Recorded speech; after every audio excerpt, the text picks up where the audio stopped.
electorales, Coordinador General de Apoyo al Proceso en la Subprocuraduría de Investigación Ciudadana en Delincuencia Organizada, Secretario de Estudio del Cuarto Tribunal Colegio en Materia Penal, representante de México en el primer periodo de sesiones de la Conferencia de las Partes de la Convención de Naciones Unidas contra la Delincuencia Organizada Transnacional, celebrada en Viena, en el año de 2004. Catedrático de la Universidad Nacional y tiene diversas publicaciones.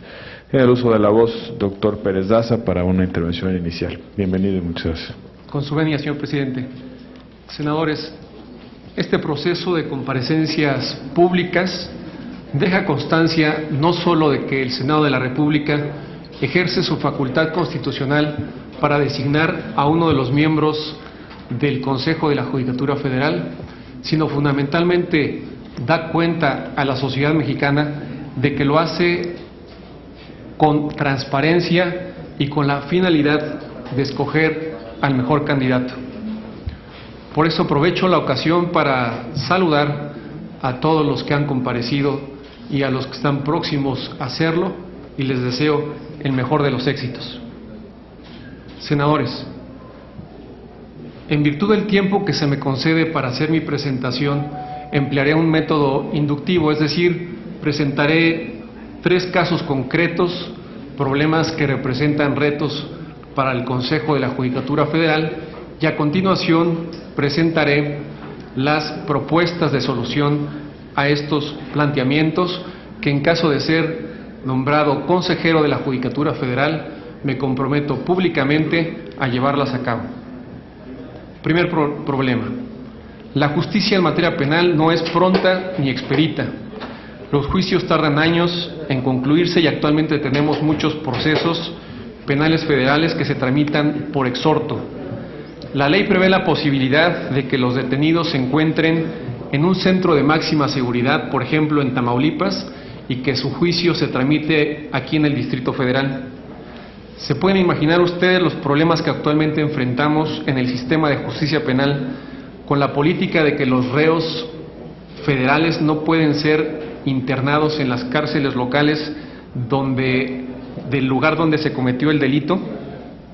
Con la política de que las autoridades penitenciarias son las que deciden dónde internar a los procesados sin tomar en consideración que el juez del proceso se encuentra en otra entidad federativa. En muchos casos los jueces no se ponen de acuerdo para determinar dónde debe estar el inculpado, es decir, dónde se comete el delito, dónde el juez lleva el proceso o donde se garantiza mejor la custodia del procesado. Esto del problema de las competencias ha dilatado la justicia penal. ¿Saben ustedes cuánto tiempo lleva un proceso penal a través de exhortos? Es importante que nosotros tomemos en consideración que el Poder Legislativo intentó resolver esta problemática el 23 de enero del 2009. Se reformó el artículo 10 del Código Federal de Procedimientos Penales para precisar que es competente de un asunto un juez de distrito distinto al del lugar de la comisión del delito, atendiendo a las características del hecho imputado o a las circunstancias personales del inculpado. En estos supuestos, señaló la reforma, no procede la declinatoria. Sin embargo, esta iniciativa legislativa no tuvo sus efectos prácticos porque actualmente se siguen rechazando las competencias y todavía no tenemos la posibilidad de dejar de tramitar procesos penales sin el empleo del exhorto. No es necesario que el Congreso de la Unión apruebe el nuevo Código Federal de Procedimientos Penales para que empecemos a implementar la reforma del sistema penal acusatorio. Muchos han mencionado que todavía tenemos 4 años para que se concluya el plazo que estableció la Constitución, pero nadie ha reparado que en este momento tenemos problemas que debemos resolver y que se pueden resolver con soluciones prontas. Por ejemplo, se ha previsto cómo se va a garantizar la seguridad en una audiencia de un juicio oral para trasladar a 18 miembros del crimen organizado que están vinculados en un solo proceso penal. ¿Qué medidas de seguridad vamos a darles a las víctimas o a los testigos que van a comparecer en las salas del juicio oral para antes, durante y después de las audiencias? Actualmente, los testigos o víctimas que por lógica se encuentran en la ciudad donde se cometió el delito tienen que trasladarse por mandato de un juez al lugar donde se tramita el proceso, y en estos casos, ¿quién paga el costo que representa a las víctimas o testigos viajar, hospedarse, etcétera? Propongo que el Consejo de la Judicatura Federal emita un acuerdo general que pueda resolver las problemáticas que enfrentan los jueces de distrito en la tramitación de los procesos penales. Se requiere un trabajo de coordinación entre las autoridades penitenciarias y la Procuraduría General de la República. Se tiene que definir qué autoridad es la que va a determinar en definitiva dónde se tiene que internar al procesado, y a partir de ahí que se defina la competencia. Hay que impulsar las reformas que resuelvan con claridad los conflictos de competencia. Asimismo, propongo que el Consejo de la Judicatura Federal provea a todos los jueces que tramitan juicios del sistema de videoconferencia, para que sea este medio electrónico la forma en que se tramiten las diligencias a distancia, en lugar de los exhortos. Esto puede ser igualmente aplicable a las materias civil, mercantil, administrativo y laboral. Desahogar un testimonio a distancia ya es una realidad en México. Nosotros promovimos y coordinamos primero como funcionario judicial y posteriormente como fiscal en delincuencia organizada las primeras audiencias por videoconferencia en el país. Por ejemplo, en el año del 2004 llevamos a cabo una audiencia en la Ciudad de México en el Juzgado Cuarto de Procesos Penales Federales, con sede en el Reclusorio Oriente, donde declaró un testigo que físicamente se encontraba en los Estados Unidos de América. Esta declaración fue en vivo, en tiempo real, por videoconferencia, y se respetaron todas las garantías del inculpado. Tenemos el fundamento legal y es un medio que no representa un costo significativo. Esto reduce los tiempos que implican los exhortos, le da la oportunidad al inculpado estar presente al momento de la diligencia, protege a los testigos y víctimas y es igualmente aplicable para el nuevo sistema de justicia penal acusatorio que está próximo a implementarse. Segundo problema. La mayoría de los ciudadanos tiene una perspectiva negativa de la impartición de justicia. No hay confianza en la actuación de los órganos jurisdiccionales ni certeza de cuáles son las funciones de los tribunales. La sociedad mexicana demanda un servicio con mayor agilidad, eficiencia y transparencia. En general, los ciudadanos no acuden a los tribunales por diversas razones, que van desde la desconfianza, la mala imagen de los tribunales, hasta el maltrato que reciben las personas cuando tienen problemas con la justicia. El Instituto de Investigaciones Jurídicas de la UNAM realizó en el año 2010 un estudio de opinión sobre la satisfacción de los mexicanos respecto de los órganos de impartición de justicia en nuestro país. Esta investigación ofrece indicadores concretos y confiables sobre la cultura jurídica en México. En el estudio se concluye, cito textualmente, presidente, no se considerará, ni del lado de los usuarios, ni de los impartidores, que la nuestra sea una justicia imparcial, ya sea porque los primeros consideran que hay una justicia para ricos y una para pobres, o porque los segundos consideran que la ciudadanía solo evalúa la justicia en tanto le beneficia de forma individual.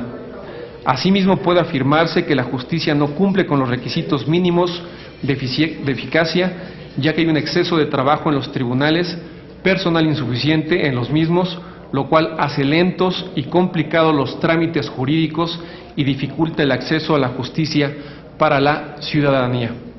¿Cuál es la propuesta? El derecho de impartición de justicia empieza por la confianza en los jueces.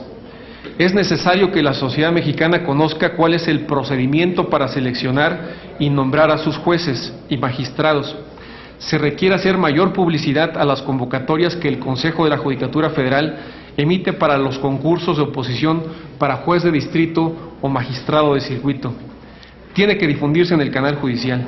El Consejo tiene que hacer un evento exprofeso para anunciar cuáles son los requisitos para participar.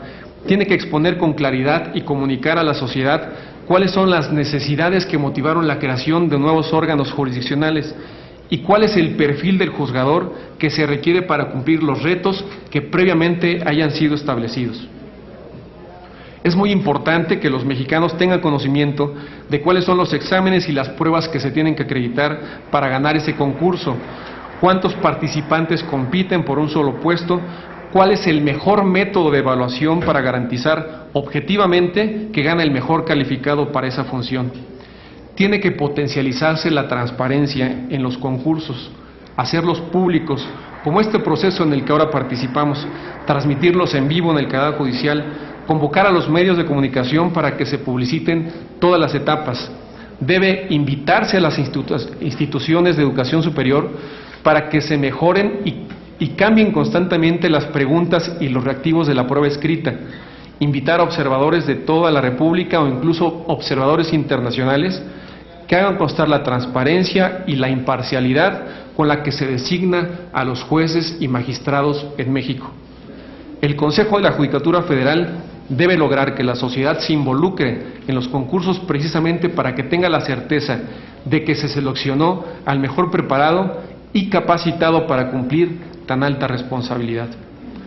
Propongo que se dé prioridad a los concursos internos para fortalecer la carrera judicial, sobre todo aquellos que son para ocupar el cargo de magistrado de circuito, pues resulta cuestionable que en un concurso abierto, en el que pueden participar quienes no tienen ninguna experiencia como juzgador, se le nombre en el cargo de magistrado, cuya función implica revisar el trabajo, un trabajo que jamás ha desempeñado.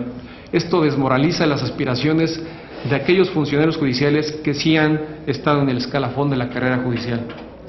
Otro aspecto que influye en la credibilidad de las instituciones es el papel que tienen los medios de comunicación en la forma de opinión pública. Particularmente advertimos que los impartidores de justicia coinciden en señalar que la imagen que poseen se debe a la ausencia de una información adecuada de los medios de comunicación.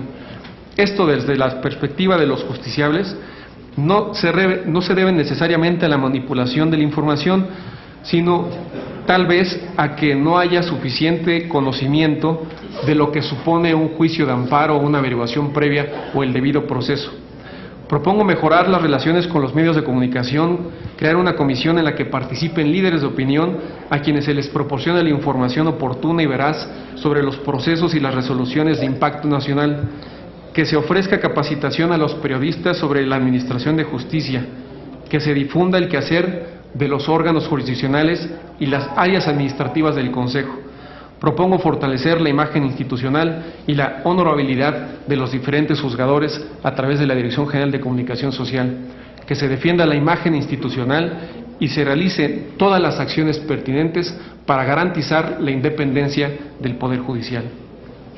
Tercer y último planteamiento del problema.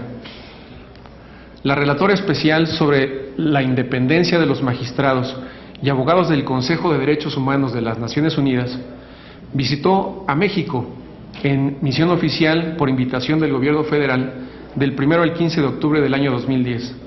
En su informe señala que México confronta una situación de incremento de los actos violentos por parte de grupos vinculados a la criminalidad organizada. Esta situación afecta directamente el trabajo de los jueces y magistrados.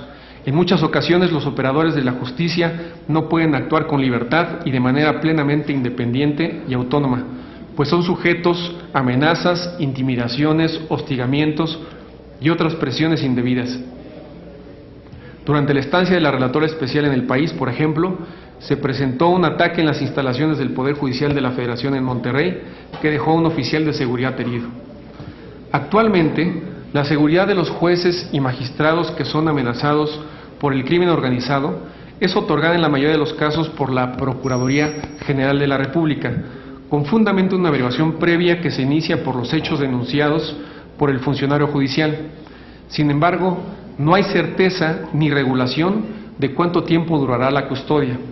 Tampoco existe una reglamentación para determinar si esa protección la debe tener solo el funcionario judicial o también la familia.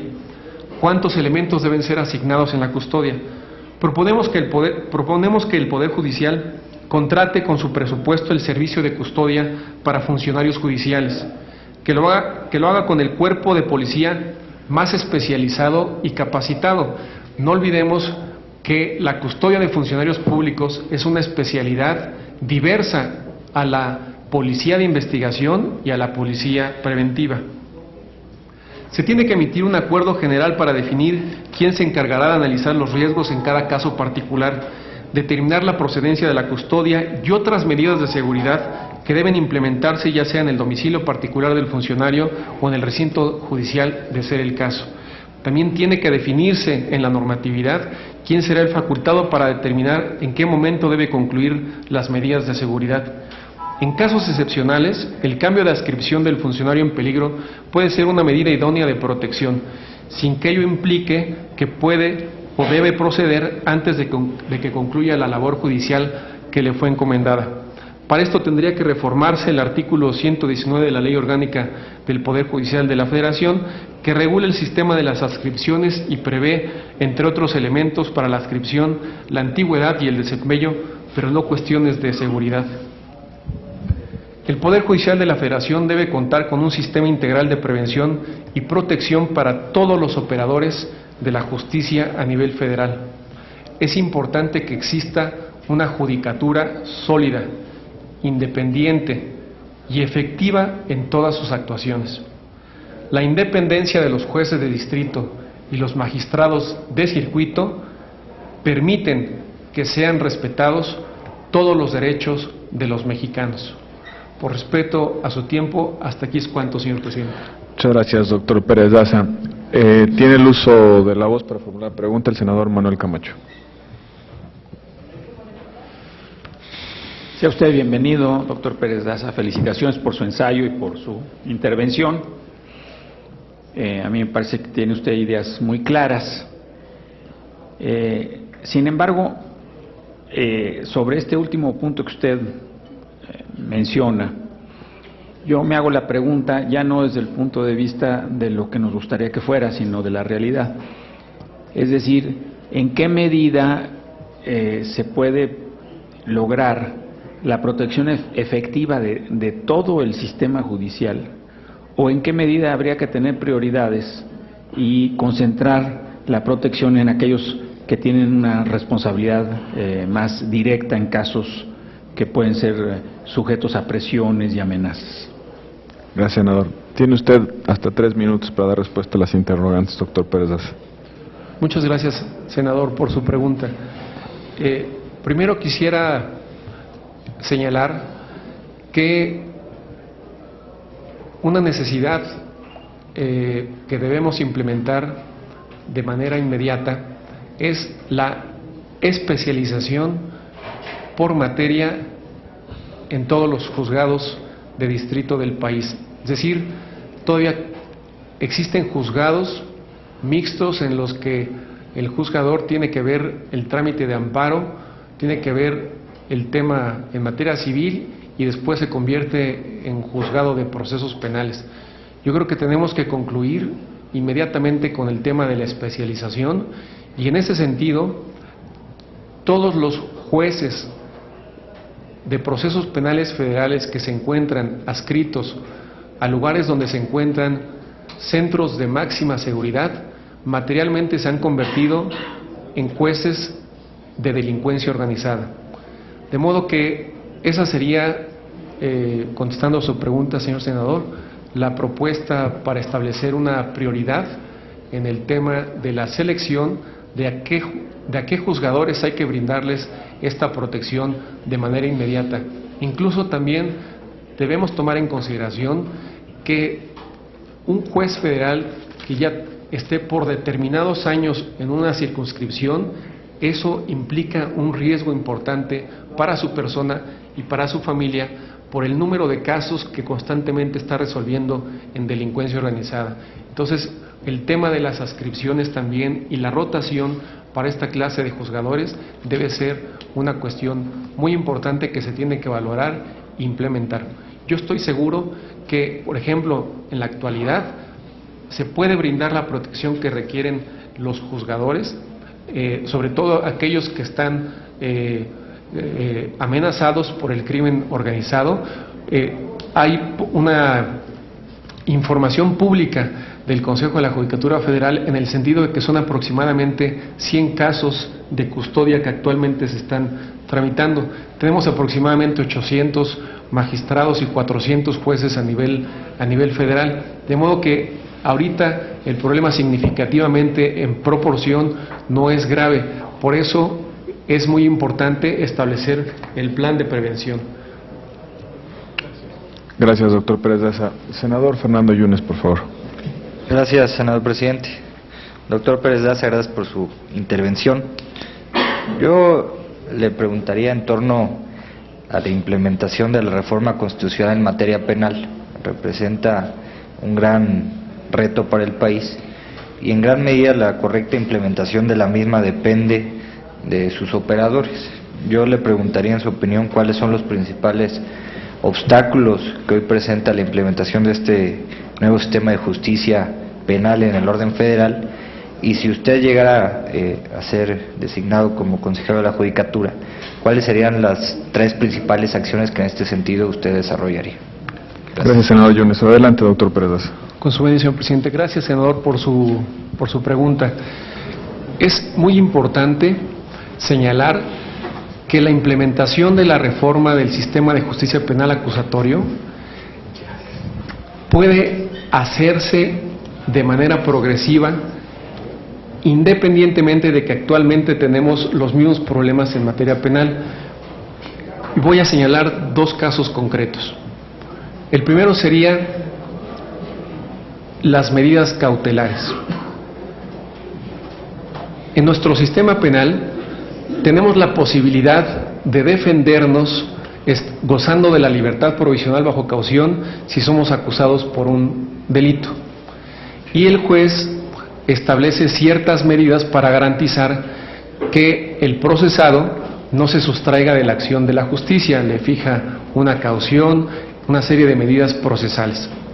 No obstante ello, en la realidad, señor senador, existen muchos casos en los que el procesado, gozando de la libertad provisional bajo caución, una vez que es sentenciado y condenado, considerado responsable del delito, se vale de la acción de la justicia. Esto significa que el hecho que se le acreditó delictivo no se sanciona y que hay impunidad. Es decir, nuestro sistema, para efecto de garantizar que no se sustraigan de la acción de la justicia, al día de hoy no ha sido efectivo. Podemos incluso revisar cuántas órdenes de reaprehensión se prescriben todos los días en los juzgados federales y la estadística es elevada. Esto significa impunidad.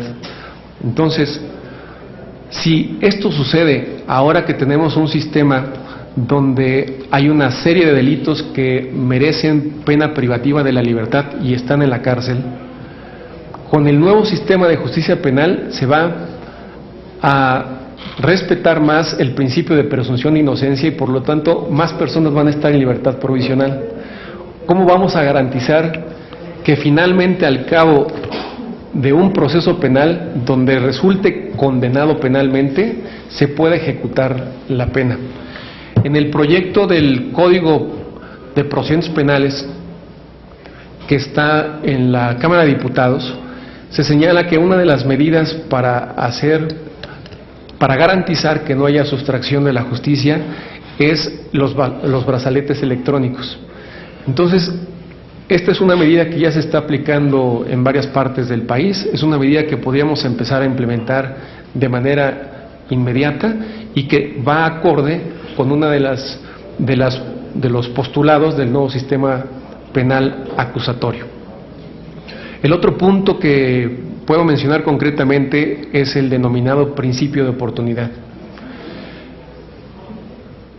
En la Ley Federal contra la Delincuencia Organizada, desde 1997 que se publicó, se prevé la posibilidad de que el Ministerio Público de la Federación no ejercita acción penal contra un delincuente siempre y cuando este delincuente aporte elementos a la autoridad para poder detener a otros miembros del crimen organizado. Es decir, es una facultad del Ministerio Público el prescindir de ejercitar acción penal a pesar de la existencia de un delito por una cuestión de política criminal, a cambio de que tú me des información y yo pueda desarticular a un grupo organizado, yo te exonero de los delitos que cometiste, no ejercito acción penal en tu contra. Ya lo tenemos desde 1997. En la propuesta del sistema acusatorio se tienen que establecer cuáles son los casos en los que el Ministerio Público tendrá la posibilidad de no ejercitar acción penal. Y para que haya una certeza jurídica, yo pienso que lo que tenemos que impulsar inmediatamente es que haya uniformidad en todo el país.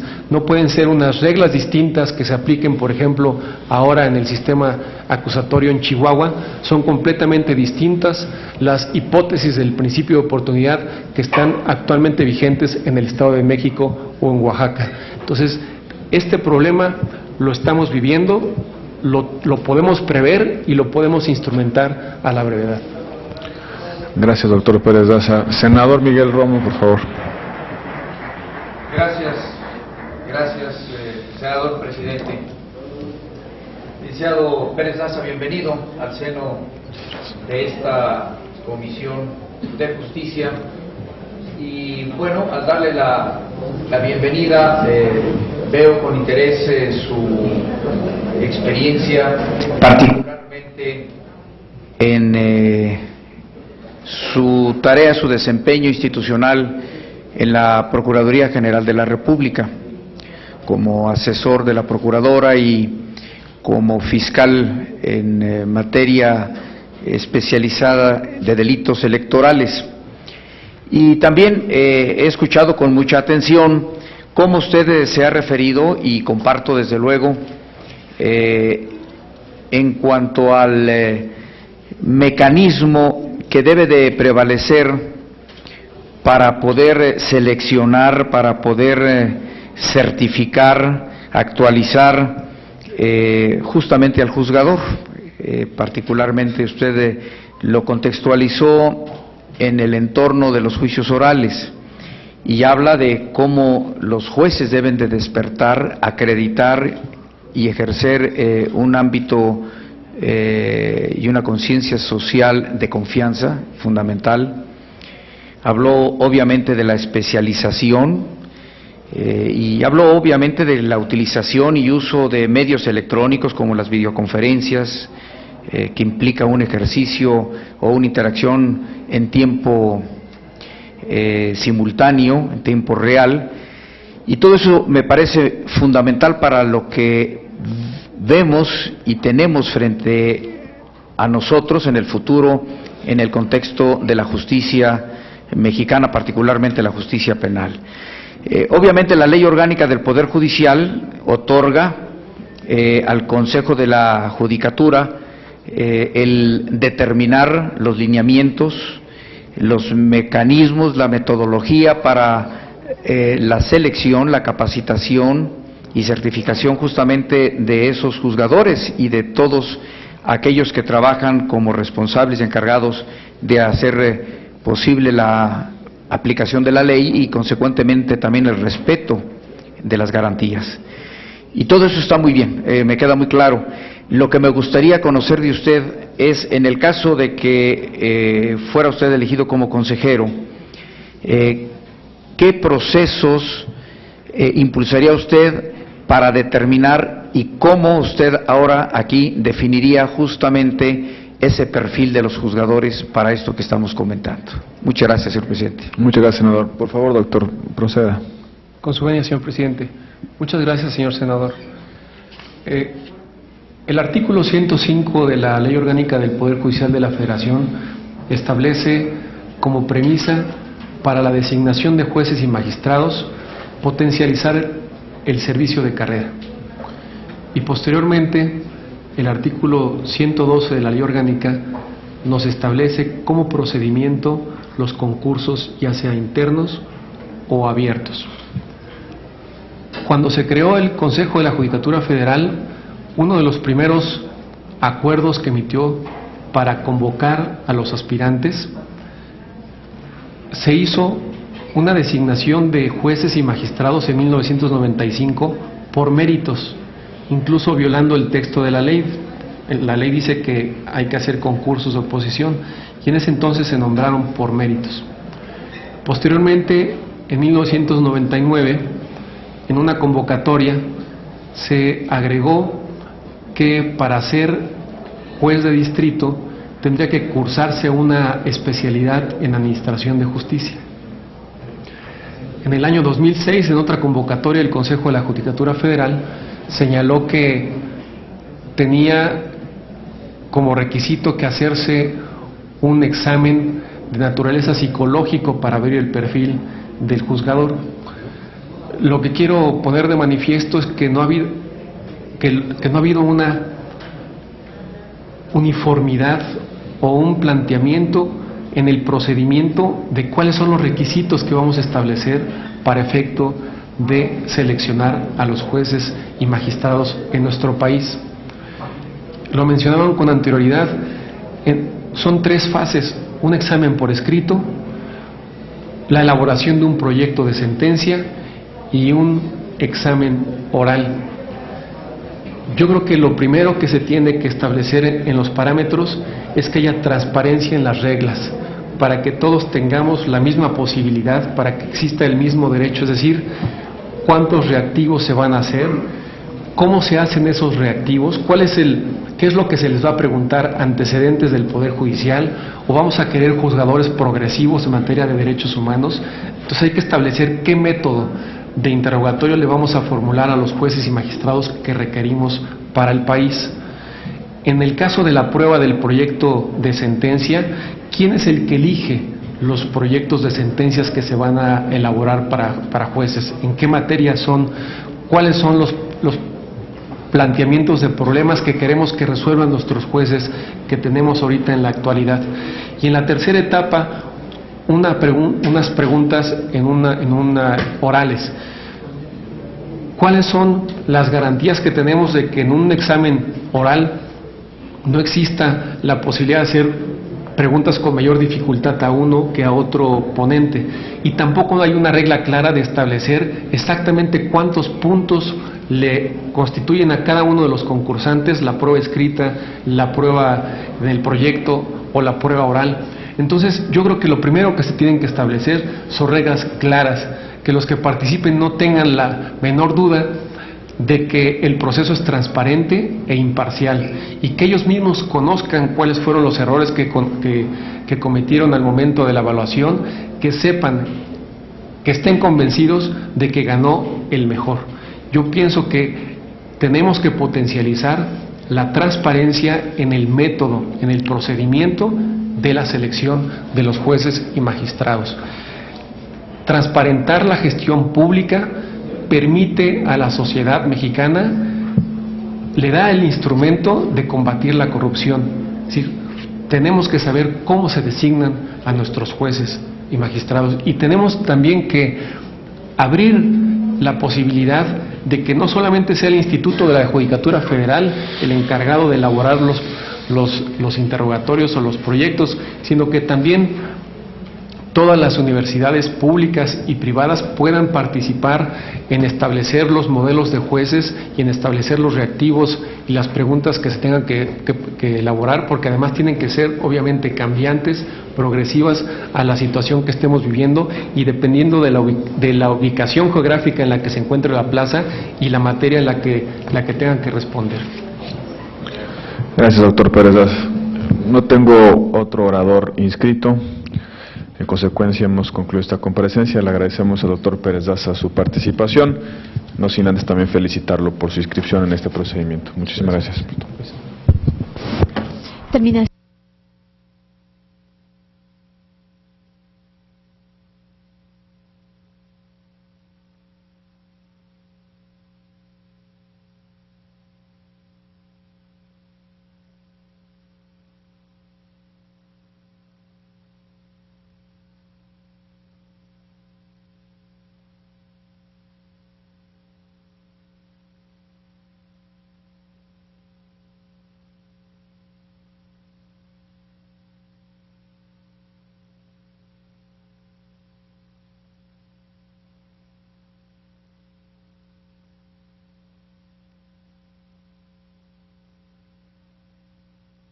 Se desempeña como magistrado representante del Gobierno Federal en la Sexta Sala del Tribunal Federal de Conciliación y Arbitraje. Es autor de publicaciones como Derecho Municipal, Derechos Humanos y Legislación Burocrática Federal. Sea usted bienvenido, doctor Quintana. Le daremos el uso de la voz para una intervención inicial y posteriormente formularán algunos grupos parlamentarios las preguntas sobre sus exposiciones. Bienvenido de nueva cuenta, tiene usted el uso de la voz, doctor Quintana. Muchas gracias. En primer término, manifiesto mi agradecimiento al Senado de la República, especialmente a las señoras senadoras y a los señores senadores que integran las comisiones de Justicia y de Estudios Legislativos, por brindarme esta valiosa oportunidad para exponer, como aspirante al Consejo, mis puntos de vista en torno a una institución tan importante de nuestro país como lo es el Consejo de la Judicatura Federal. El hecho de participar en el presente proceso de designación representa para su servidor una señalada distinción que mucho me honro en compartir con muy connotados abogados que igualmente aspiran al cargo. Muchas gracias por esta oportunidad. Quisiera muy brevemente referirme a la importancia que reviste para nuestra sociedad la impartición de justicia, a fin de insertar en ese marco el papel que juega el Consejo de la Judicatura Federal, así como la experiencia que ha acumulado la institución en sus 17 años de existencia, para apreciar sus logros, pero también para indicar los problemas que sigue enfrentando y los retos sobre los que habrá de asumir nuevos derroteros. Parto de la idea central que ubica la impartición de justicia como una de las primeras y esenciales responsabilidades del Estado, a la par que la seguridad. La impartición de justicia, por ello, es parte medular de la gobernanza política de la nación. Esta filosofía nos explica el sentido de la garantía de acceso a la justicia que se plasma en el artículo 17 de la Carta Magna, que precisa que toda persona tiene derecho a que se le administre justicia por tribunales que estarán expeditos para impartirla de manera pronta, completa e imparcial. Bajo este espíritu de servicio, con las reformas judiciales de finales de 1994 se dio base a la creación del Consejo de la Judicatura Federal como el órgano autónomo y técnico integrado por designación de los tres poderes de la Unión, que ha asumido la administración, la vigilancia y la disciplina del Poder Judicial de la Federación, con excepción de la Suprema Corte y de alguna manera del Tribunal Electoral. Si bien es cierto que en el Tribunal Electoral, de los 5 integrantes de la Comisión de Administración, 3 de ellos provienen del Consejo de la Judicatura Federal. Por lo tanto, se afirma que no está bajo la administración el Tribunal Electoral del Poder Judicial de la Federación, del Consejo, pues es relativo, puesto que de los 5 integrantes de esa Comisión de Administración, 3 son del Consejo, pues me parece que podríamos entender que sí está bajo su jurisdicción administrativa. Indudablemente que la actuación del Consejo de la Judicatura ha tenido, a mi juicio, un saldo favorable de avance y desarrollo del Poder Judicial de la Federación y ha propiciado que se brinde un mejor ambiente para que los jueces y magistrados cumplan sus tareas jurisdiccionales con independencia y autonomía, que me parece que es el punto central que debe tratar el Consejo, brindar ese ambiente para que los juzgadores puedan ejercer su delicada función con independencia y con autonomía. Creo que todo tiene que ir hacia allá. De esta manera podemos observar también que la administración de los recursos humanos y materiales se aprecia más ordenada y más transparente. La carrera judicial se ha venido consolidando en forma especializada y altamente profesional. Los órganos auxiliares del Consejo igualmente se han profesionalizado y se han modernizado, especialmente en lo que toca al Instituto Federal de Defensoría Pública. Sin embargo, no podemos negar que ante la sociedad mexicana muchas veces la actuación de los jueces se ve cuestionada o francamente impugnada. En esta dirección, en los sectores académicos se comenta sobre algunas deficiencias que se siguen presentando todavía en las tareas de impartición de la justicia federal. En primer término, resalta la percepción muy frecuente de que sigue existiendo actos de corrupción en los tribunales, especialmente los de materia penal. También priva la idea de que suele existir favoritismo y hasta nepotismo en el acceso o promoción de los cargos judiciales, igualmente que las medidas disciplinarias de investigación y aplicación de sanciones tienden en muchos casos a ser benevolentes con los involucrados, que sigue existiendo tardanza inusual en la tramitación y conclusión de juicios, que se da una indeseable centralización en las oficinas de la capital del país en el manejo de los recursos financieros y materiales, que persiste anacronismo, desactualización y falta de atención en los aspectos informáticos y tecnológicos, y que todavía existen tribunales en condiciones materiales muy deficientes. Es cierto que muchas veces estas percepciones públicas no cuentan con fundamentos suficientemente objetivos que las respalden, pero no por ello debemos desconocerlas ni evadirlas. Por lo contrario, nos deben de servir de pauta para analizar cuál es la realidad que ciertamente vive el Poder Judicial y cuáles pueden ser los mecanismos e instrumentos que eviten esa mala opinión ciudadana, pero sobre todo, que de existir tales deficiencias anotadas, éstas se corrijan y se superen en beneficio de una mejor administración de justicia. Bajo estas premisas, me permito plantear algunas propuestas y mecanismos que puedan ser propicios para mejorar el funcionamiento del Poder Judicial de la Federación, en donde juega un papel de primer orden el Consejo de la Judicatura Federal. Debo decir que las ideas rectoras de estas medidas que propongo tienen como ejes transversales los principios que actualmente se han venido consolidando para lograr la modernización de las actividades generales del Estado. Esto es, que el Poder Judicial de la Federación, a través de sus órganos de administración técnica, deberá propiciar una mayor transparencia en sus procesos organizativos y de actuación. Igualmente deberá lograr una mejor rendición de cuentas, como también un mejor acceso a la información pública en los marcos de las leyes de la materia. No omito señalar el compromiso ineludible que ahora tiene este poder del Estado de adecuar todas sus instancias para cumplir con el nuevo papel de ser el garante del respeto a los derechos humanos de los habitantes del país, como lo ordenan las trascendentales reformas constitucionales del 6 y 10 de junio del 2011.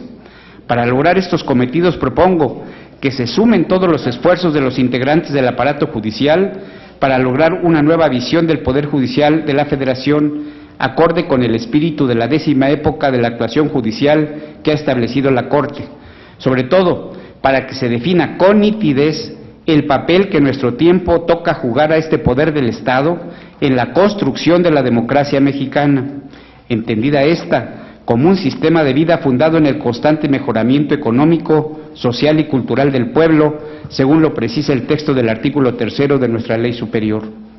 Como instrumento para lograr este objetivo, propongo que el Consejo de la Judicatura Federal sirva de eje para que se elabore y se integre un plan estratégico de desarrollo y actuación del Poder Judicial de la Federación, en el que se definan las grandes políticas públicas que las instituciones judiciales federales deban cumplir para la nación.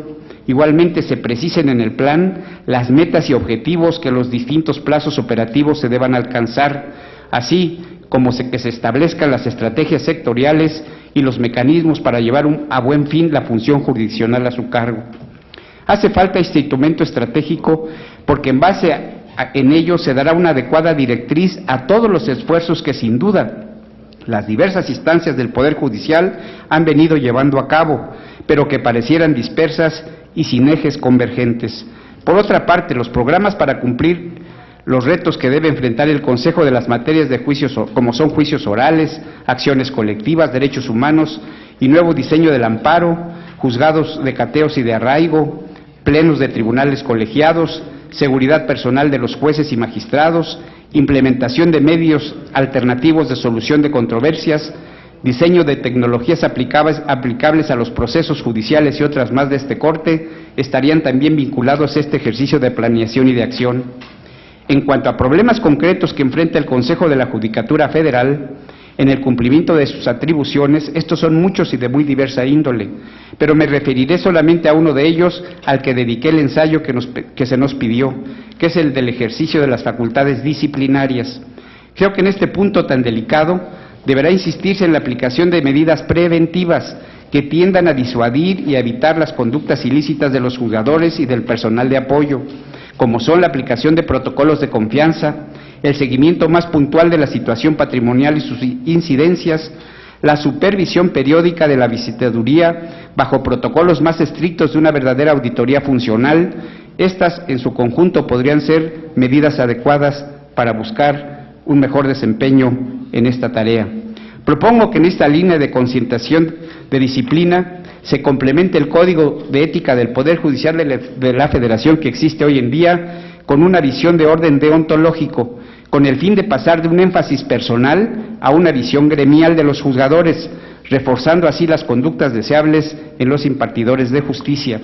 Igualmente propongo también en este tema que para transparentar la etapa de investigación y la propuesta de sanción que en aquellos casos realmente graves se puedan integrar órganos ad hoc de carácter externo al Consejo, con jueces y magistrados en retiro y con académicos de prestigio, que lleven a cabo estas tareas para que se garantice una actuación imparcial y objetiva y que se proceda con la más alta severidad que los casos ameriten. De esta forma se estará enviando un claro mensaje público de que no habrá tolerancia, benevolencia o complacencia con los miembros del Poder Judicial que transgredan los marcos normativos éticos y legales. Finalmente, quiero también dejar sentados en esta comparecencia, en mi calidad de aspirante al cargo de consejero de la Judicatura, los compromisos que habré de cumplir si la designación me favorece. En primer término, me comprometo a cumplir el cargo de consejero de la Judicatura con toda seriedad, responsabilidad y plena entrega, honrando así la designación del Senado. De igual forma, si bien en los términos de ley los consejeros de la institución no representan a quien los designa y ejerce sus funciones con independencia e imparcialidad, esto no debe impedir que asuma el compromiso moral de cercanía con el Senado de la República, con el objeto de poner al tanto a los señores senadores sobre todas aquellas cuestiones del Poder Judicial de la Federación que requieran ser conocidas por esta soberanía legislativa. De esta manera, me comprometo a reunirme al inicio de cada periodo legislativo con los integrantes de las comisiones de justicia y de estudios legislativos de esta Cámara Alta para cambiar impresiones sobre estos tan importantes temas que tienen que ver con la administración de justicia del país. Así, por ejemplo, vemos que los jueces, ni el presidente de la Suprema Corte o los ministros tienen facultad de iniciativa de la ley. Si bien se modificó el precepto constitucional correspondiente, implementando ahora la iniciativa ciudadana, vemos que jueces, magistrados o ministros no podrían iniciar leyes. ¿Cuál sería el área idónea para este fin? Pues me parece que estas comisiones, cuando así estimaran hacerlo, los señores senadores, los grupos parlamentarios, pues podían asumir una iniciativa en el sentido de mejorar la justicia. Finalizo. Todo ello en afán de que se busquen de manera conjunta por los tres poderes de la Unión que integran finalmente a los consejeros en este Consejo de la Judicatura Federal las medidas adecuadas para que la impartición de justicia cumpla con los principios constitucionales que la rigen y para que también de esta manera se contribuya a que se restaure la confianza ciudadana en la actuación de los impartidores de justicia. Muchas gracias, estas serían mis propuestas. Muchas gracias, doctor Quintana. Para formular pregunta, el senador Manuel Camacho.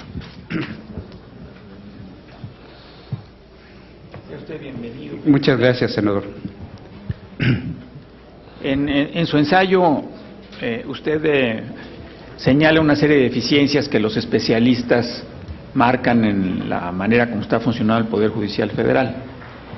Yo quisiera preguntarle, ¿qué haría usted como consejero, ya no tanto para corregir, sino para prevenir? ¿Cuál sería su estrategia de prevención para disminuir la frecuencia de estas deficiencias? Gracias, senador. Cuenta usted hasta 3 minutos. Sí, para muchas gracias, señor senador. Bueno, como lo he señalado en esta exposición, a mí me parece que en primer lugar debe existir, como aquí se ha dicho, medidas preventivas. Me parece que en ese sentido ha sido bastante reacio el Poder Judicial a implementar protocolos de confianza. Yo creo que pueden adaptarse de manera muy clara estos protocolos de confiabilidad que se utilizan en otras instituciones para que, dada la jerarquía, el alto nivel de estos impartidores de justicia, su compromiso con la sociedad, sin duda también deben existir renglones, índices que puedan hacernos de manera muy patente confiar en ellos. Creo que este ejercicio no solo se hace en nuestro país, en muchos lados existen estos protocolos de confianza, y si está uno en el servicio público, que debe estar uno sometido a estos protocolos.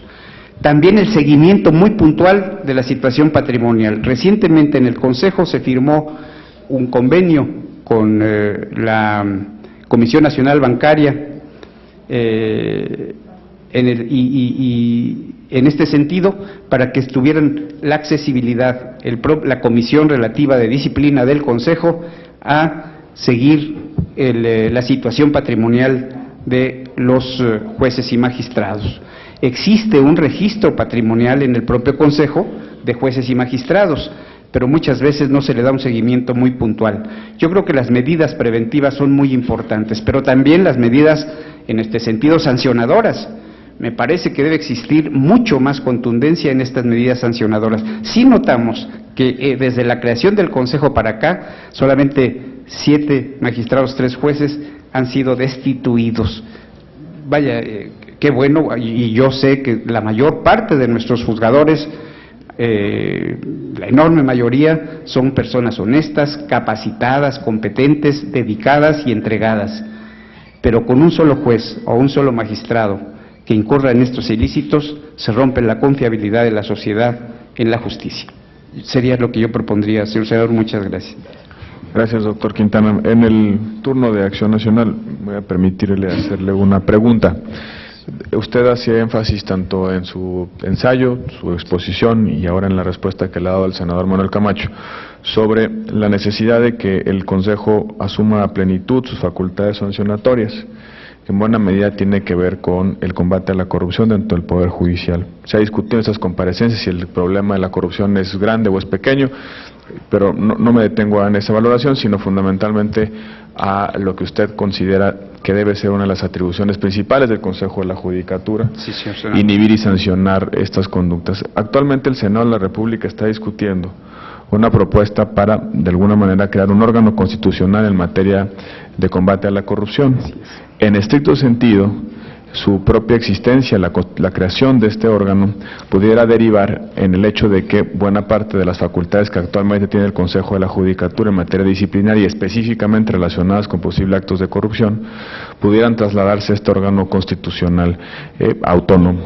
Mi pregunta es, dada los principios de independencia y autonomía judicial, ¿usted considera que el modelo más deseable es que se mantengan las atribuciones de combate a la corrupción en el seno del Consejo, o que este modelo de una especie de control externo, al control sancionatorio externo, pudiera abonar a un ejercicio más eficaz de la facultad disciplinaria de los miembros del funcionariado del Poder Judicial Federal? Por su atención de antemano, muchísimas gracias. Sí, muchas gracias, señor senador. Bueno, desde luego, debo confesar que no conozco a plenitud el proyecto de la creación. Lo he oído y lo he leído en los medios de comunicación. No conozco a fondo cuál sería la integración misma o cuáles serían las atribuciones y facultades de esta comisión de combate a la corrupción. En principio, y como están en este momento las cosas, yo creo que debe respetarse muy contundentemente la autonomía del Poder Judicial. Me parece que la idea que yo he leído en relación a esta comisión borda más en los aspectos del Poder Ejecutivo. ¿Por qué? Porque está sustituyendo en este momento a una secretaría, que es la de la Función Pública, lo cual me lleva a pensar que sus principales atribuciones irán en el camino administrativo y por lo tanto en la esfera del Poder Ejecutivo.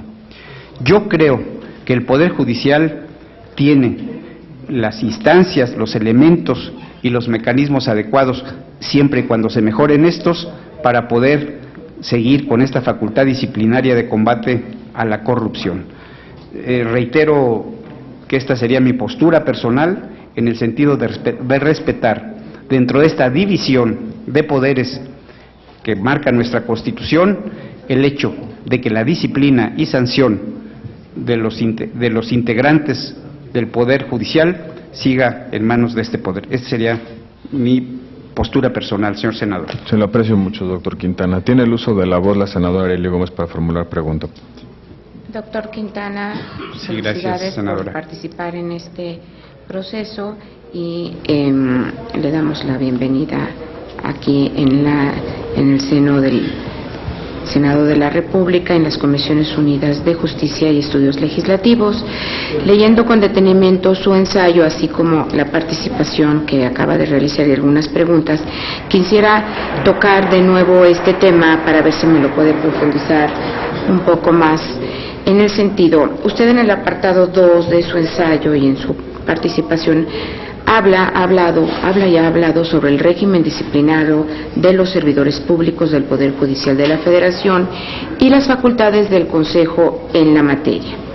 Como es bien sabido, actualmente el Consejo de la Judicatura Federal es juez y parte en este procedimiento disciplinario, pues lleva a cabo, a través de sus áreas administrativas, la investigación en materia disciplinaria, y es el Pleno del Consejo quien resuelve bajo una facultad jurisdiccional. Entonces, en este sentido, mi facultad sería muy concreta, mi pregunta sería muy concreta. ¿Está usted de acuerdo con este procedimiento de que sea juez y parte, o usted considera que el Consejo debería separarse de esta facultad de investigación? Y otra pregunta también que me gustaría comentar con usted es, los órganos jurisdiccionales federales han tenido un crecimiento exponencial en los últimos años, como vemos aquí en su documento, que tenemos actualmente 1050, ¿verdad? Y tenemos ahorita 1000 órganos y tenemos 1050 en total, sí, 1050 actualmente. Ahora bien, ¿cuál sería? Porque lo que percibimos, la sociedad, es que se van creando órganos jurisdiccionales, pero no sabemos cuáles son las medidas que se toman para crear nuevos órganos. Debería de ser por averiguaciones previas, iniciadas, o amparos iniciados, o sea que haya alguna equiparación, o debería de ser atendiendo al número de la población en cada estado, o debería de ser al acceso de vías de comunicación para poder llevar. ¿Cuál debería de ser el criterio prevaleciente para creación de nuevos órganos jurisdiccionales? Sí. Gracias, senadora. Adelante, doctor. Muchas gracias, senadora. Bien, desde luego existe una comisión dentro del propio Consejo que se dedica de manera particular a ello, que es la de creación de nuevos órganos, que hace estudios tanto de carácter demográfico como también, desde luego, hacia adentro del propio Poder Judicial, número de juicios, etcétera. En principio, este crecimiento que usted lo ha señalado, particularmente obedeció a que se integraron ya en cada entidad federativa circuitos. Recordemos que no existían en cada estado, entidad federativa, que no es igual, circuitos completos, sino que algunos circuitos estaban integrados por varios estados. Ahora se llevó la política dentro del Consejo de la Judicatura de que en cada entidad federativa hubiera circuito. Tenemos ya 32 circuitos en este sentido y por lo tanto fue necesario que se integraran juzgados, tribunales tanto colegiados como unitarios, que es el sentido del circuito, que existan los tres órganos, juzgados, colegiados en sus dos aspectos, y de esta manera. Yo creo que obedece en primer lugar ciertamente al fenómeno demográfico, pero también a la carga específica de trabajo de cada región. Existe geografía en este sentido y por lo tanto existen una serie de factores y de principios objetivos que versan sobre ello. A mí me preocupa mucho también el que se sigan creando casi indefinidamente órganos judiciales, jurisdiccionales de carácter federal. A mí me parece que este plan que yo propongo debería precisamente abordar en uno de sus puntos tal cuestión. Vamos a ir al infinito creando colegiados, juzgados de distrito, o habrá políticas públicas, que ahora no las conocemos, habrá políticas públicas que nos definan cuál sería el número deseable en un tiempo posible. Esto es, este plan también tendría, por ejemplo, plazos. Me parece que el plazo de 4 años sería adecuado, puesto que el presidente del Consejo, que lo es el de la Suprema Corte, tiene una gestión de 4 años. Me parecería que estos plazos pudieran ser de 4 años, los de los señores consejeros que no son el presidente, su nombramiento es por 5 años, pero obedecen a distintos momentos de su designación. Yo creo que en este sentido, estas políticas geográficas, demográficas, de política pública de impartición de justicia, serían muy importantes para poder ver con más claridad este fenómeno que usted señala, señora senadora. Muchas gracias, doctor Quintana. Ha concluido el turno de oradores. Consecuentemente, agradecemos la presencia del doctor Quintana. También lo felicitamos por su participación en el proceso y por sus exposiciones. Muchas gracias. Presidente. Vaya a sus órdenes.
Posgrado en la Universidad Panamericana y en la Facultad de Derecho de la Universidad de Guadalajara. Bienvenido, maestro Ramos Carreón. Tiene usted el uso de la voz para una presentación inicial. Muchas gracias. Muy buenas tardes. Tengo más de 35 años de experiencia en el Poder Judicial de la Federación y ello me ha permitido conocer con precisión los diferentes problemas que se presentan en la Administración de Justicia, pues he ocupado el cargo de secretario de Juzgado de Distrito, secretario de la Suprema Corte de Justicia de la Nación, juez de distrito en 1984 y magistrado de circuito desde 1990, cargo que actualmente ocupo. Estoy cierto que existen los protocolos bien definidos de la forma como se debe sancionar a cada uno de los funcionarios cuando incurren faltas administrativas. También estoy cierto que existen los protocolos bien definidos de qué manera se lleva la carrera judicial. Sin embargo, la falta de transparencia en el Consejo de la Judicatura ha permitido que no se tenga un conocimiento real de lo que está sucediendo internamente en el Consejo de la Judicatura Federal. No tengo duda que desde 1994 que fue creado ha hecho un buen desempeño, sin embargo, hay varias cosas que se pueden perfeccionar y puede dar mayor eficiencia a su función. Por tanto, les hago las siguientes propuestas. Mayor transparencia en el manejo del propio Consejo, dado que conforme el artículo 68 de la Ley Orgánica del Poder Judicial de la Federación, al Consejo de la Judicatura le corresponde la administración, vigilancia, disciplina y carrera judicial, a fin de transparentar cada una de sus funciones que desempeña, tanto en sus comisiones como en el Pleno.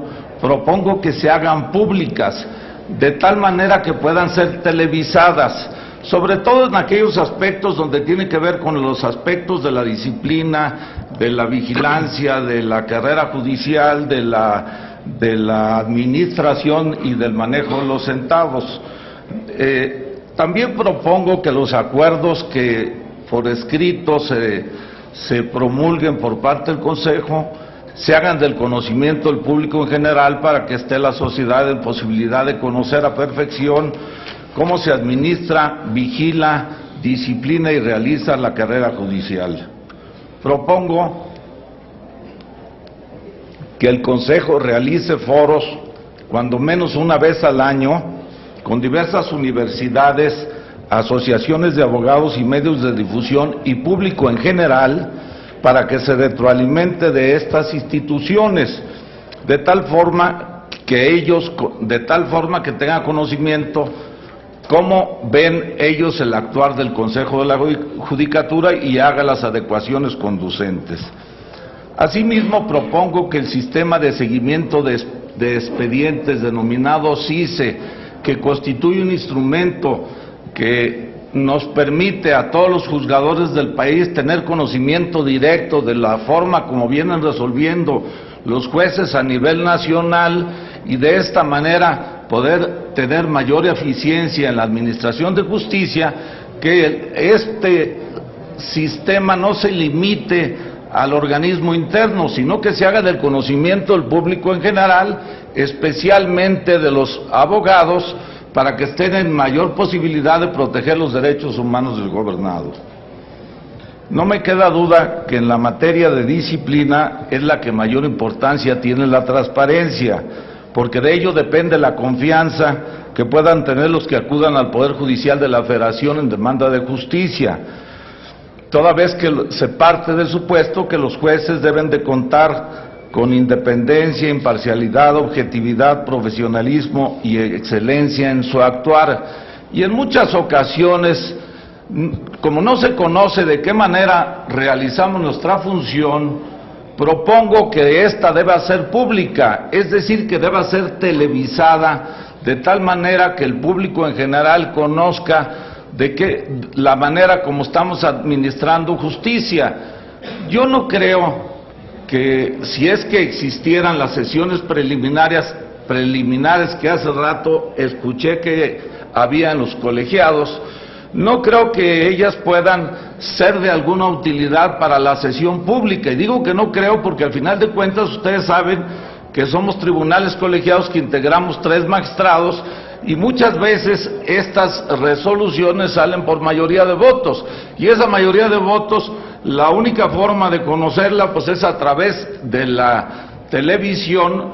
Están televisadas, pero están televisadas para un seguimiento interno, más no al público en general, y entonces mi propuesta es que se haga al público en general para que se den cuenta que efectivamente estamos trabajando y estudiando a conciencia cada uno de los asuntos que se nos ponen a nuestra consideración. Cuando se reciba alguna queja en contra de algún funcionario, que son frecuentes, yo propongo que no se limite a levantar el procedimiento administrativo en donde se reciban las pruebas y contrapruebas de las partes, porque muchas veces ello ocasiona que no sea muy objetivo la forma de resolver la sanción correspondiente, sino que se cree un instituto de investigación exprofeso para ello, y este instituto haga investigaciones tanto en lo personal, es decir, en lo ético del funcionario cuestionado, como en lo profesional y en lo económico. Se giren oficios a las universidades del país y a los foros de abogados, que muchas veces son ellos los que tienen un pleno conocimiento de qué manera actúa este funcionario cuestionado, para tener mayor objetividad en la forma de resolver al momento de imponer la sanción condigna. Simplificación administrativa. No me queda duda que desde 1994, que fue creado el Consejo de la Judicatura Federal, ha crecido de una forma muy importante, y ese crecimiento a lo mejor no nos ha generado toda la eficacia que nosotros esperábamos, porque como pasa por tantas direcciones o unidades administrativas, cada problema en particular que tenemos que plantearle, y muchas veces el tránsito de ese problema al pasar por las diversas direcciones impide que nosotros cumplamos con el requisito que nos establece la Constitución de de dictar una justicia pronta y expedita, yo propongo que previo a los estudios técnicos se eliminen o se subsuman algunas direcciones con esas unidades técnicas. Para darles un ejemplo, hace poco nos llegó de una dirección una felicitación porque teníamos una excelente productividad, y luego al mes siguiente nos llegó de otra dirección distinta una sanción diciéndonos que estábamos abajo de la productividad del medio nacional y que teníamos que elevar el nivel de productividad, y esto me refleja que no hay una comunicación entre las propias direcciones y sin duda lleva al retardo de la administración de justicia. En materia de delincuencia organizada, a mí no me queda duda que en materia de delincuencia organizada es uno de los más grandes flagelos que está sufriendo la sociedad. Se debe dar mayor difusión a los representantes sociales. Hay una serie de institutos en toda la República, del propio Consejo, una serie de convenios de colaboración con los consejos de cada estado, y yo propongo que se hagan seminarios frecuentes, tanto para este punto, para la cuestión de la forma como venimos resolviendo los tribunales sobre delincuencia organizada, para que el representante social tenga mayor éxito en su actuar, específicamente en la materia de aseguramientos de los instrumentos, objetos, numerarios, armamentos, aeronaves y equipos terrestres con los que cuentan estas organizaciones criminales para lograr su objetivo. Y si conocen la forma como nosotros venimos actuando, sin duda alguna va a tener mayor éxito la integración, en su caso la solicitud del decomiso de este tipo de instrumentos. Yo, en el ensayo que presenté sobre el nuevo sistema jurídico mexicano en cuanto a la reforma de los derechos humanos, al principio de interpretación conforme, al control de convencionalidad, a la forma de entenderlo y de aplicarlo, yo propongo que, haciendo uso, insisto, de estos institutos y de estos convenios, se dé mayor difusión a la sociedad en general para que esté en aptitud de conocer de qué manera pueden proteger sus derechos humanos, porque actualmente, aparentemente, esta difusión está limitada a la cuestión interna del Poder Judicial de la Federación. Muchas gracias. Al contrario, magistrado, muchas gracias a usted. Tiene el uso de la voz el senador Manuel Camacho para formular pregunta. Sí, muchas gracias a usted, bienvenido, felicitaciones. Muchas gracias. Este asunto de los derechos humanos es algo que ha avanzado y del cual muchos estamos convencidos, pero la realidad nacional a veces no está coincidiendo, y lo que estamos observando, lo que se ve de parte de distintas organizaciones que revisan esto, es precisamente que el país marcha en algunos casos en la dirección contraria. Entonces, ¿cómo conciliar una norma muy sólida, muy fuerte, con una realidad que se nos está escapando? ¿Cómo capacitar a los jueces para acercar la normatividad a la realidad? Gracias, senador Camacho. Por favor, proceda, magistrado. Con mayor difusión, señor senador. Y digo mayor difusión porque insisto que el Consejo de la Judicatura cuenta con una serie de institutos en toda la República. Hay celebrados convenios con los consejos de la Judicatura de cada estado, y sin duda alguna que esta difusión que se ha dado dentro del Poder Judicial de la Federación, de la forma como nosotros debemos de realizar el principio de interpretación conforme y el control de convencionalidad, que no es otra cosa más que defender los derechos humanos, debemos de no tan solo de capacitarnos a nosotros, sino que esta capacitación debe de llevarse al público en general, y la forma de llevarse es a través de los institutos e incluso a través de seminarios. Y no nada más eso, sino que las propias resoluciones, nosotros En forma muy constante, señor senador, estamos haciendo uso ya en las ejecutorias del control de convencionalidad. Y si nosotros estamos haciendo uso del control de convencionalidad y hacemos públicas estas ejecutorias, esta sería la mejor forma que el gobernado tuviera la oportunidad de conocer de qué manera pueden protegerse sus derechos humanos, que no me queda duda que hay una ignorancia completa, porque a mí me toca dar algunas exposiciones en algunas universidades donde soy invitado, y no tienen un pleno conocimiento de lo que significa este ejercicio del control de convencionalidad. Muchas gracias, magistrado. Al contrario. Senador José María Martínez, por favor.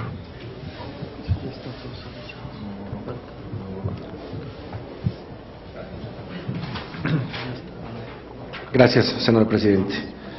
Con respecto al señor magistrado que hoy comparece en este proceso, en su exposición,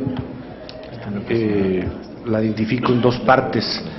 En una que coincido plenamente en la función administrativa de adscripción, de disciplina, de vigilancia del Consejo de la Judicatura, y él en su experiencia como magistrado me parece que también lo advierte con mucha claridad, sino la última parte de su exposición, y que tiene que ver también con el ensayo que nos fue presentado para este proceso, me deja una duda. En principio, él también ya estableció con claridad que es una obligación de todas las autoridades administrativas y jurisdiccionales, de acuerdo a la reforma del 2011, el artículo 1, en su párrafo 2, y hoy retoma el compareciente en su experiencia, además de su propuesta, que debiera haber una especie de control ex oficio del control de la convencionalidad en tratados a los jueces y magistrados. Aquí, tomando en consideración que hay se advierte de manera muy clara que es un órgano administrativo el Consejo, que no es propiamente jurisdiccional, ¿cómo es que se instrumentaría desde el Consejo este control ex oficio? Y con respecto a sus pares, a los consejeros, la forma de procesar la propuesta. Por su respuesta, señor magistrado, muchísimas gracias. Al contrario. Adelante. Gracias, señor presidente. No me queda duda que la reforma va dirigida a todas las autoridades del país, incluyendo al Poder Legislativo, abarca a cualquier autoridad del país. ¿De qué manera puede el Consejo de la Judicatura difundir esta reforma y por qué tiene importancia que el Consejo de la Judicatura participe en esta cuestión? Porque le corresponde al Poder Judicial de la Federación estar resolviendo como máximo protector lo hemos abordado en muchos foros académicos y en las últimas convenciones que hemos tenido, de que el control de convencionalidad también se ejerce en el juicio de amparo. Y bueno, como es el órgano administrativo del Consejo de la Judicatura, a él le corresponde difundir a todo el público, a toda la sociedad en general, de qué manera estamos conceptualizando y de qué manera se deben proteger estos derechos humanos.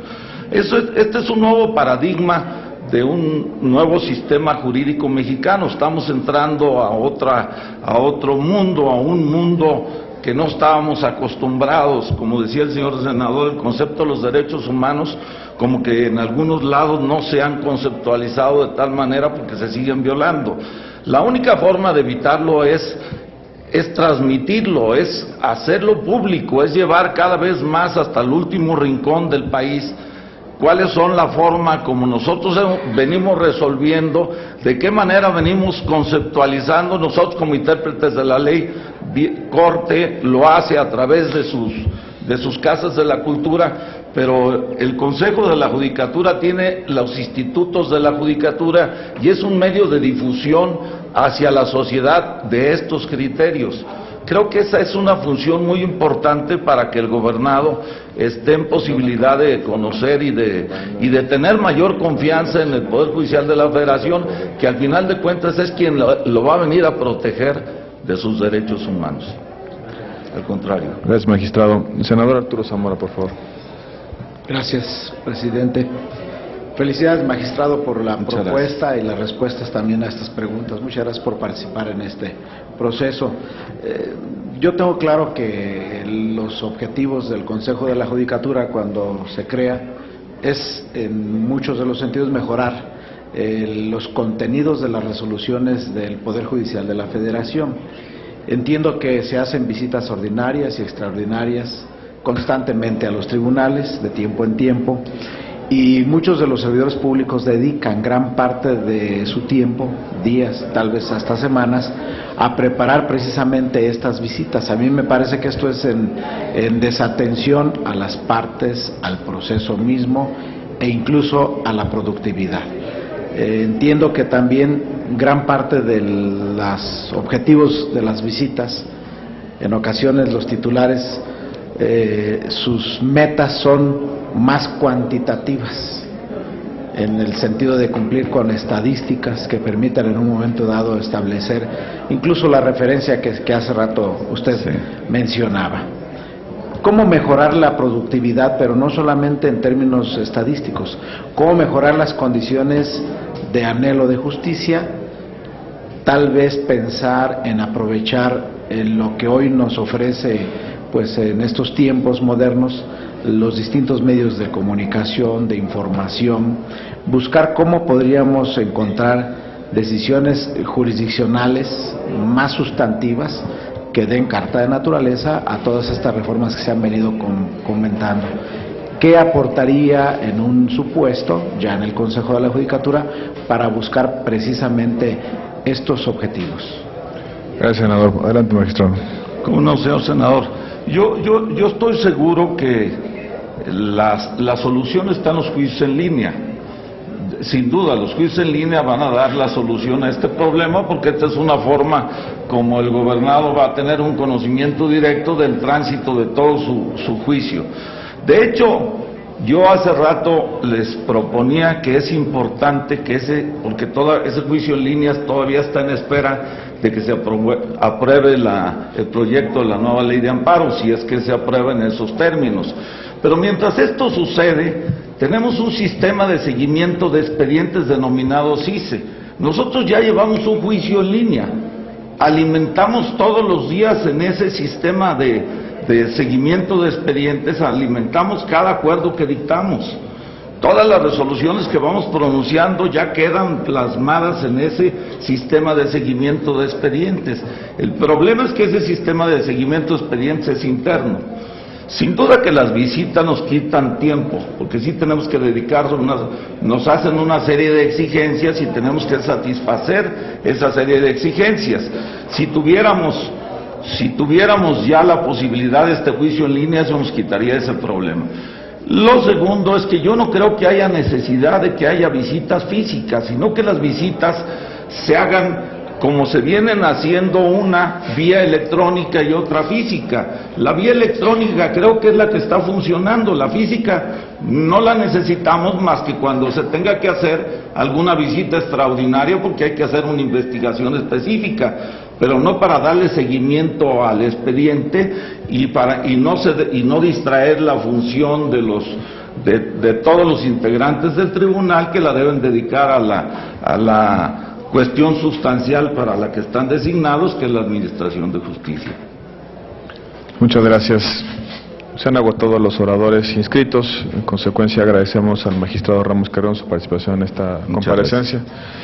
Por acuerdo de la Junta Directiva, decretamos un receso para reanudar esta sesión a las 17:30 horas del día de hoy para continuar con las comparecencias. Muchas gracias.